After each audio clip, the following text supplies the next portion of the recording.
For more, SABC News' correspondent Sherwin Bryce-Pease joining us now live from the UN in New York. Great to have you with us as always, Sherwin. So this comes after more than 2 days of debate that we've been following in the General Assembly. And this doesn't sound like a divided General Assembly. We are looking at a resolution with a sizable majority here. Just tell us the latest.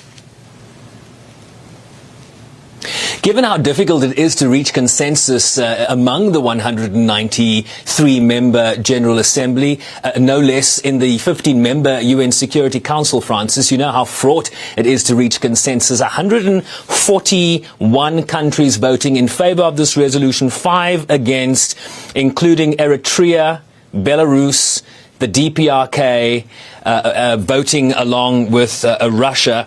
And then, of course, 35 abstentions, including South Africa. This will be seen certainly as a victory for Western nations, certainly the lobbying that has been driven here by the United States and the European Union, in particular, a number of African countries coming out in support of this resolution, among them Ghana, Sierra Leone, Rwanda, the list goes on.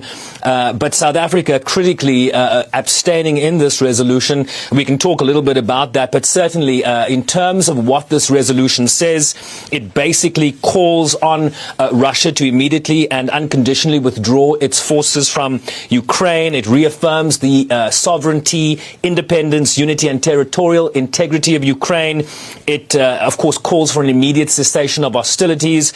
But very, very importantly, and this is what South Africa had been calling for, right? They initially felt that this was an unbalanced resolution and they wanted greater emphasis on the role of the Secretary General and the role of a diplomatic path, the need to impress on the parties to this conflict the importance of negotiation, borne out, of course, from South Africa's own experience in the transition to democracy. And operational paragraph 14 in this resolution urges the immediate peaceful resolution of the conflict between the Russian Federation and the Ukraine through political dialogue, negotiations, mediation and other peaceful means. It also welcomes and urges continued efforts by the Secretary General, member states and the Organization for Security in Europe. So certainly a broad resolution here and gaining a vast majority of support in the 193-member Assembly, Francis. Well, Sherwin, talking about South Africa, our ambassador spoke yesterday. For those who weren't watching it on the show, remind us what she said and what some of the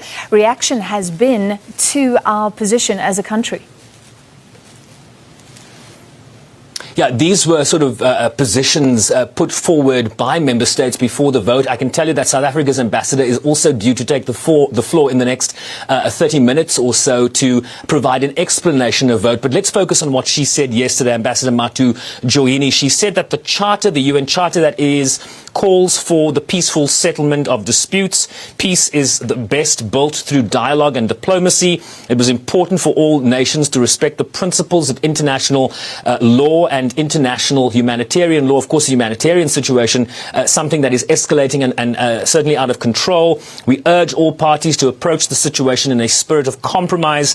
The diplomatic solution should address the security concerns of all parties. I reached out to Human Rights Watch, the Crisis Advocacy Director, Akshaya Kumar, sending me this response to that statement. South Africa seems to be prioritizing being a member of BRICS over being a defender of human rights. Russia has dropped cluster bombs on a hospital, shelled a kindergarten. Its missiles hit a Holocaust memorial.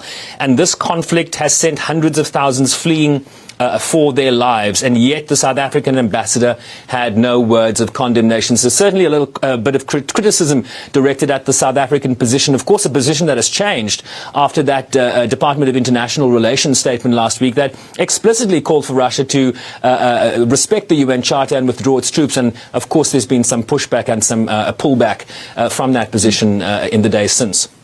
Sherwin, in 10 seconds, what does this mean? Because we know General Assembly resolutions are not legally binding. Right, so it's not a Security Council resolution. It does show you the political weight, the implications here of what the world is saying. And 141 countries out of 193 countries is not nothing. Russia increasingly isolated here, despite the fact that this is not legally binding. They'll certainly be feeling a great deal more pressure now, given the pronouncement by the 141 countries. And remember, in addition to that, you've got plus 35 plus abstentions. Russia very isolated with the 4 countries that voted no along with it. Thank you. That was our US correspondent, Sherwin Bryce-Pease.